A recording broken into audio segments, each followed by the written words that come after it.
할렐루야. 우리 시간에 같이 은혜 받을 말씀입니다. 은혜 받을 말씀은 마태복음 21장 37절로 말씀부터 41절 말씀까지 우리 같이 믿음을 앞두고 은혜 받겠습니다. 마태복음 21장 37절로 말씀부터 41절 말씀입니다. 다 같이 믿음을 앞두고 합니다. 시작. 후에 자기 아들을 보내며 이르되 그들이 내 아들은 존대하리라 하였더니 농부들이 그 아들을 보고 서로 말하되 이는 상속자니 자 죽이고 그의 유산을 차지하자 하고 이에 잡아 포도원 밖에 내쫓아 죽였느니라. 그러면 포도원 주인이 올 때 그 농부들을 어떻게 하겠느냐? 그들이 말하되 그 악한 자들을 진멸하고 포도원은 제때에 열매를 바칠 만한 다른 농부들에게 새로 줄지니라. 아멘. 아멘. 할렐루야. 아버지 감사합니다. 아버지 간밤도 주님 안에서 우리를 쉬게 하시고 하나님 또 새날을 허락하시며 또 우리 생명을 연장시켜 주시고 이 새벽도 하나님을 찬양하며 이 시간도 말씀을 하나님 받을 수 있는 귀한 시간을 허락하신 아버지 감사합니다. 이 시간 하나님 생명의 말씀, 은혜, 능력의 축복의 기적의 응답의 치유의 말씀을 이 시간도 하나님 준비하셨사오니 받기를 원하오니 성령님 이 시간도 말씀을 통해서 우리에게 큰 은총을 베풀어 주시사 응답이 치유와 하나님께 영광의 성령의 놀라운 체험이 있게 하여 주시옵소서. 이 시간도 함께 하심을 주님 감사하며 예수님의 이름으로 기도 올립나이다. 아멘. 할렐루야. 하나님은 여전히 오늘 또 말씀을 통해서 우리에게 말씀하십니다. 그러므로 하나님의 말씀을 받을 때요, 여러분 받는 자세가 정말로 중요합니다. 여러분 신명기 28장 말씀에 샴마 하는 자세입니다. 경청하고 경청하는 거고요. 또 하나는 내가 하나님 앞에서 하나님의 음성을 듣고 있다라는 그와 같은 자세로 받으면 정말로 복이 됩니다. 또 우리는 하나님 말씀을 받을 때 반드시 해야 될 우리의 자세가 있는데요, 그것은 입을 열어서 믿음을 고백하는 겁니다. 그 믿음의 고백은 아멘이라는 거예요. 아멘은 하나님께 영광을 돌리는 거고요. 아멘은 주여 내가 정말로 진실로 그러하도다, 나의 믿음을 고백하는 겁니다. 또 그 아멘 속에는요 기도가 담겨져 있어요. 하나님, 그렇게 하나님 내 마음에 그 모든 것들을 말씀을 통해서 이루어지기를 원합니다라는 기도가 담겨져 있습니다. 그러므로 여러분 아멘하여 하나님께 영광, 또 아멘하여 믿음을 고백하고 아멘하여 기도함으로 여러분 아멘의 역사가 일어나기를, 체험되기를 주님의 이름으로 축복합니다. 자, 우리는 계속해서 마태복음 21장 말씀을 통해서 같이 우리 시간에 은혜를 나누고 있는데요, 지난 시간에 계속해서 21장은 전장을 얘기하지 않겠습니다만은 28장부터 예수님, 사실 23장부터 예수님께서 성전에 들어가셔서 가실 때에 바리새인과 서기관들과 장로들, 사내들인 공의 최고의 기관이에요. 그런 자들이 예수님께 와가지고 당신이 무슨 권한으로, 또 누가 어떤 권한을, 그 권한을 주었길래 당신이 그런 권한을, 그런 능력을 행합니까? 라는 그 질문이었어요. 사실 여기에는요 그들이 알고자 하는 의도가 아니라 그랬어요. 늘 이 바리새인들은 예수님에 대해서 어떻게 해서 책을 잡아서 그 다음에 그 예수님을 멸하고 죽이려 하는, 끌어내리려 하는 그런 의도가 담겨져 있다 그랬습니다. 그래서 거기에는 함정이 있다 그랬어요. 그 함정이 뭐라 그랬습니까? 하나님이 보냈다 그러면 신성 모독이, 또 그 다음에 뭐 어떤 사람의 권한, 어떤 것을 통해서 했다 그러면 또한 그것도 또 대답을 하지 못하면, 거기에 대해 대답을 하지 않으면, 그다음에 예수님이 청중들에 의해서 비난을 받게 돼 있어요. 야, 너네 선생님 저 사람 저 대답도 못해 등등, 이렇게 청중들로 말미암아 신뢰감을 잃도록 만들게 하는 것이 이들의 의도였다는 그런 질문을 하게 돼요. 그렇게 될 때 예수님께서 그래, 그러면 내가 질문하는 질문을 역질문을 합니다. 그 질문에 대답하면 나도 그렇게 대답할게. 그리고 그 질문을 던졌을 때 바리새인과 서기관들도 마음이 혼란해졌어요. 이렇게 말하면, 요한에 대해서 이렇게 말하면 요한을 믿지 않고 비난하고 미쳤다고 했던 우리가 죄인이 될 거고, 또 반대로 선지자, 또 사람들이 신은 선지자를 너무 또 그렇게 하면 그 사람들로 말하면 우리가 또 공격을 받을 것 같고, 이 청중들에게 공격을 받을 것 같고, 그래서 결국은 대답을 하지 아니할 때 예수님도 역시 나도 대답 안 할 거야 라고 말하면서 차라리 창기와 세리들이 구원받 너희보다 더 구원을 먼저 받을 거야. 그 부분을 이야기하기 위해서 28절 말씀을 통해서 언급하기 시작합니다. 너희들은 어떻게 생각하느냐? 맏아들이 가서 있을 때 오늘 포도원에 가서 일하라. 그래서 맏아들에게 가라 그랬는데 네, 안 갔어요.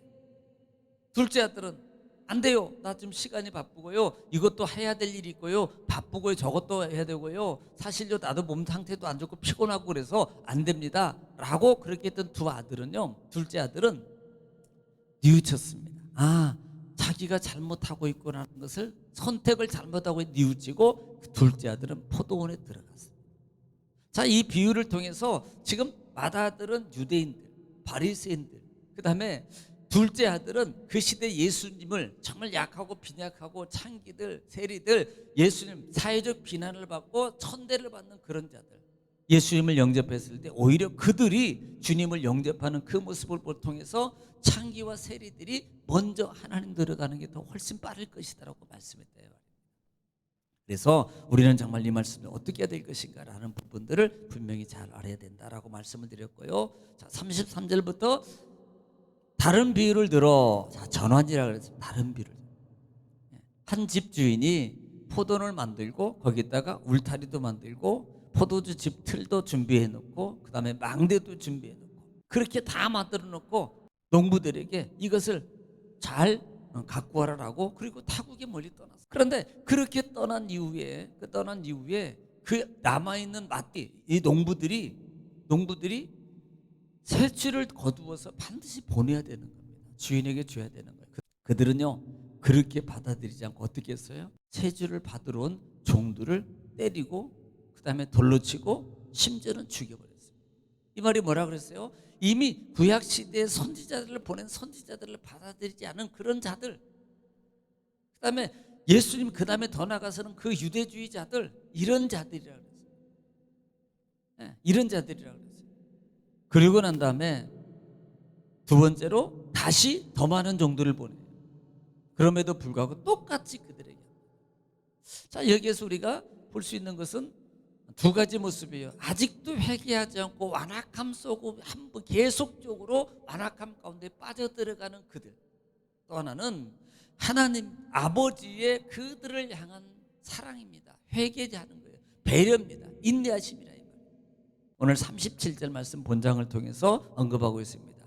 자, 37절에 후에 자기 아들을 보내며 이르되 그들을 이 내 아들을 존대하리라 하였더니. 자, 종들을 보냈어요. 때리고 돌로 치고 죽였어요. 그 후에 더 많이 보냈어요. 그랬더니 똑같이 그들에게 또 합니다. 그리고 그 후에 다시 또 보내요. 그런데 누구를 보냅니까? 자기 아들을 보내요. 그러면 자기 아들을 보내면 적어도 자기 아들을 보내면 그들이 냉대하지 않고 오히려 잘 순종하고 잘 받아들일 것이라고. 이것은 결국은요 아버지의 마음, 아버지의 마음의 의도를 표현하고 있는 거예요. 다시 말하면 하나님의 의도하심을 표현하는 거예요. 잘 받아들이고 잘 순종하고 잘 그들에게 해야 될 것을 의도하시는 하나님의 의도를 표현하고 있는 단어라 이 말이에요. 뜻이라 이 말입니다. 그렇게 보냈는데요. 그랬더니 38절에 농부들이 그 아들을 보고 서로 말하되 이는 상속자니 자 죽이고 그의 유산을 차지하자 하고 그랬어요. 네. 그렇게 보냈어요. 그런데 농부들은요 오히려 계속 완악해져요. 심지어는요 그 아들마저도 죽이고 그가 상속자야. 그러니까 그 상속분도 우리가 차지하자. 네. 이렇게 말한다는 말입니다. 여러분 우리가 여기서 계속 볼 수 있는 것은 아버지의 인내하심, 아버지의 배려, 또 아버지는 계속적으로 기회를 주고 있는 거예요. 그럼에도 불구하고요 그들은요 계속적으로 더 완악해져요.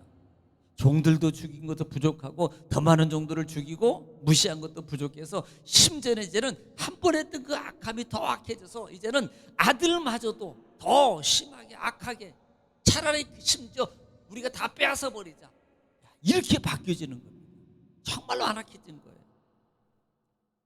사실 이것은 당시에 그 바리새인과 유대주의 그 다음에 하나님을 예수님을 배척하고 있는 그들의 악함을 보여주고 있는 이 모습입니다. 심지어는요, 이것은 결국 뭘 말하냐면 지금 이 아들은 누구를 가리키는 거예요? 예수 그리스도를 예수님을 가리키는 거예요. 그런데 이 예수님을 통해서 그 당시 어떻습니까? 예수님을 통해서 선지자를 통해서 세례 요한을 통해서도 그들이 신랄하게 말하고 신랄하게 비판하고, 그 다음에 스데반 집사를 통해서 당신들이 잘못한 것을 지적하고, 그럴 때 뭐예요? 그들은 다 돌로 쳐 죽여버렸어요. 그리고 오신 예수님이 또 예수님도 거기에 대해서 말합니다. 그러니까요, 심지어는요, 지금 그 당시에 그 예수님을 추종하고 예수님의 능력과 기적을 통해서 많은 무리들이 예수님을 추종하고 예수님을 신뢰하고 막 그들을 따랐던 그 무리들이 예수님, 심지어는요 그 세리들, 버림받은 자들마저도 예수 그리스도를 추종하고 따르는 그 모습을 통해서 이 바리새인들이 뭐예요? 본을 속에 시기심입니다. 상속이라는 단어가 바로 그거예요. 우리가 받을 그 모든 그 많은 사람들로부터 이렇게 추동받는 거, 이런 것들을 지금 누가 받고 있어요? 예수님 받고 있는 거예요. 야, 앞으로는 다 우리가 빼앗기게 생겼어요. 그러니까 그런 상속이라는 개념이 바로 그런 부분이거든요. 자기들이 받을 어떤 영화, 그다음에 뭐 전귀, 그다음에 뭐 어떤 모든 환호, 이런 것들을, 야, 저 사람만 죽이면 저렇게 많은 무리들이 따랐던 저들을 모든 관심을 우리가 가질 수 있어. 그러니까 차라리 죽여버리자. 바로 이런 거거든요. 그래서 그렇게 의논하고 그렇게 마음을 먹는 겁니다. 그리고요, 심지어는 결국은 어떻게 돼요? 나중에 보면은 39절 말씀 통해서 보면은요, 이에 잡아 포도원 밖에 내쫓아 죽였느니라, 이렇게 말해요. 그리고 심지어 포도원 밖에 끌고 가서 그 아들마저도 죽여버려요.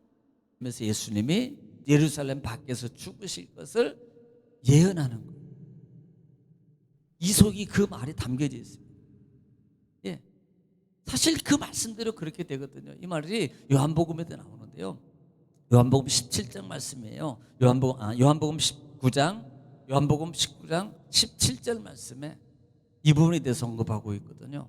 요한복음 19장 17절 말씀입니다. 들어보시기 바랍니다. 시작. 그들이 예수를 맡음에 예수께서 자기의 십자가를 지시고 해골 히브리 말로 골고다이라 하는 곳에 나가시니. 예, 지금 그곳이 어디예요? 예루살렘 성 밖에 골고다라는 장소거든요. 해골이라는 장소거든요. 죽음의 장소예요. 고난의 장소입니다. 그곳은 예루살렘 밖에 있는 곳이에요. 예수님이 그곳으로 나갔어요. 자, 히브리서 13장도 볼까요? 히브리서 13장 11절 말씀입니다. 들어보시기 바랍니다. 시작. 이는 죄를 위한 짐승의 피는 대제사장이 가지고 성소에 들어가고 그 육체는 영문 밖에서 불사름이라. 자, 지금 성문 안으로 들어가고 그 육체는 성문 밖에 가서 불사른다는 말이 예수님의 십자가의 죽음을 의미해요. 12절 보세요. 12절 시작.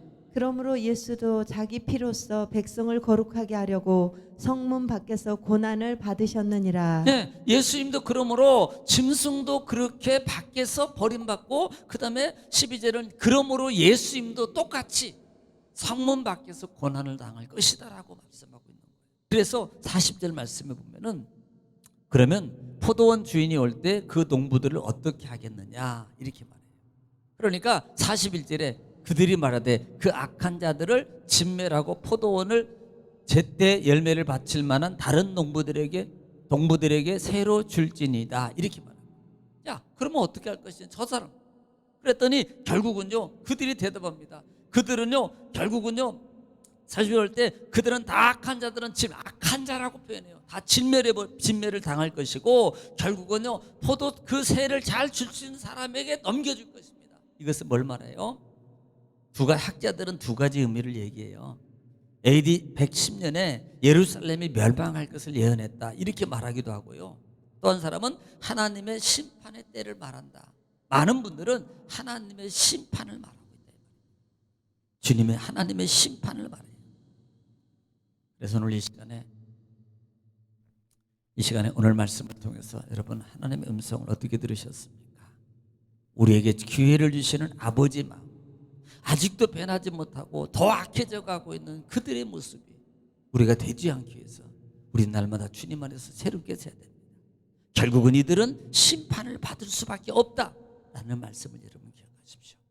우리가 기회 있을 때 기회 줄 때 더 하나님 앞에 가까이 주의 일을 위해서 쓰임 받는 여러분 착한 종들이 농부들이 되시기를 주 이름 축복합니다. 이 시간에 주여 한번 부르시고 통성으로 하나님께 간절히 기도하겠습니다.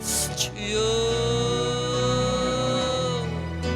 거룩하시고 자비로우신 아버지 은혜와 사랑을 주님 감사합니다. 하나님께서 우리를 사랑하시고 아버지 하나님의 말씀을 통해 우리에게 인도하시는 것 주님 감사합니다. 주여